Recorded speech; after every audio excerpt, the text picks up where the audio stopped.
और महाराष्ट्र विधानसभा चुनावों के बारे में बात कर लेते हैं। उसके नतीजों के बाद ही तय होगा महायुति का मुख्यमंत्री। इस वक्त की बड़ी खबर, महायुति में मुख्यमंत्री पद को लेकर अभी कोई फैसला नहीं हुआ है।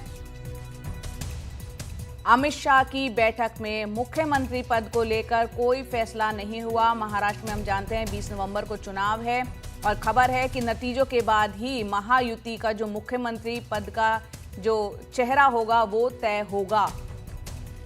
वो चेहरा कौन होगा ये अभी तय नहीं हुआ है। विधायकों की संख्या तय करेगी कि किसे मुख्यमंत्री पद दिया जाएगा। अमित शाह का तीनों नेताओं को इस साफ निर्देश है, सूत्रों से जानकारी मिल रही है। राम शिंदे हमारे सहयोगी मुंबई से जुड़ रहे हैं। चलिए, राम शिंदे हमारे साथ जुड़ चुके हैं, दिल्ली में ही मौजूद हैं। राम, यहाँ बताएं, एक सीटों की संख्या को लेकर अमूमन एक फैसला यहाँ पर होता हुआ दिखा, लेकिन मुख्यमंत्री चेहरा कौन होगा ये अब चुनावों के पश्चात नतीजों के बाद ही उस पर निर्भर करेगा। बिल्कुल, कल रात को 2.5 घंटे मीटिंग हुई, लेकिन ये सोल्यूशन नहीं निकला है कि मुख्यमंत्री पद का चेहरा कौन होगा या फिर कौन से पार्टी से होगा। लेकिन ये अमित शाह जी ने कल की मीटिंग में स्पष्ट निर्देश दिए हैं कि निकाल जो होगे, रिजल्ट जो होगे, उसके बाद ही मुख्यमंत्री पोस्ट का या फिर कौन होगा ये तय होगा। तो जो आशाएं लगाए हुए थे एकनाथ शिंदे की मुख्यमंत्री फेस का चेहरा उनको ही करेंगे, लेकिन वैसा अभी तक होते हुए नजर नहीं आ रहा है। तो बीजेपी अभी ये कर रही है कि जो जिसकी ज्यादा सीटें होगी, जिसके ज्यादा एमएलए होंगे, उनका मुख्यमंत्री होगा, ये अब तक माना जा रहा है। और चुनाव के रिजल्ट के बाद ही तय होगा कि मुख्यमंत्री पद का चेहरा कौन होगा। लेकिन मुख्यमंत्री अभी भी दिल्ली में है, कल रात से यहाँ पे दिल्ली में है और जानकारी हमें मिल रही है कि वो आज गुवाहाटी कामाख्या देवी के दर्शन के लिए भी जाएंगे।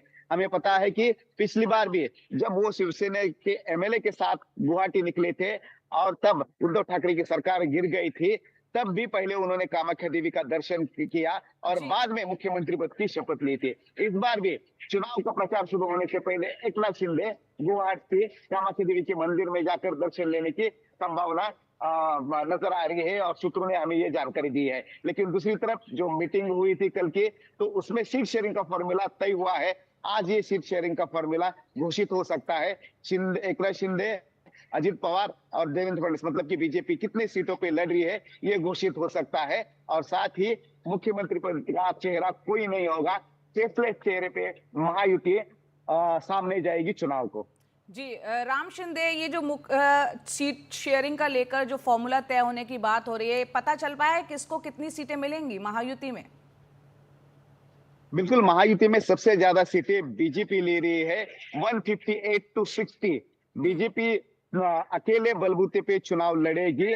उसके बाद जो है जो जानकारी आ रही है कि बीजेपी एकनाथ शिंदे को 70 सीटें देने की कोशिश में, अभी एकनाथ शिंदे के पास 43 एमएलए है, तो 70 सीटें उनको दी जाएगी और अजित पवार को सीटें दी जाएगी 50, क्योंकि अजित पवार की वेस्टर्न महाराष्ट्र और मराठवाड़ा में अच्छी पकड़ है। लेकिन बाकी जो रीजन है, वो चाहे विदर्भा हो, मुंबई हो, कोंकण हो या खानदेश हो, वहां पे एनसीपी पार्टी नहीं है, तो इसलिए उनको कम सीटें दी जाएगी। वही हालात जो है वो एकनाथ शिंदे के है, इसलिए 70 तक सीमित किया जाएगा। इससे तो जो सीट शेयरिंग फॉर्मूला आप बता रहे हैं तय होता हुआ दिख रहा है। सबसे ज्यादा सीटों पर बीजेपी लड़ेगी, तो जाहिर सी बात है चुनाव नतीजों के बाद अगर उनके पक्ष में, महायुति के पक्ष में फैसला आता है तो बीजेपी का वो चेहरा होगा, कोई ना कोई, जो सीएम पद के लिए होगा सामने।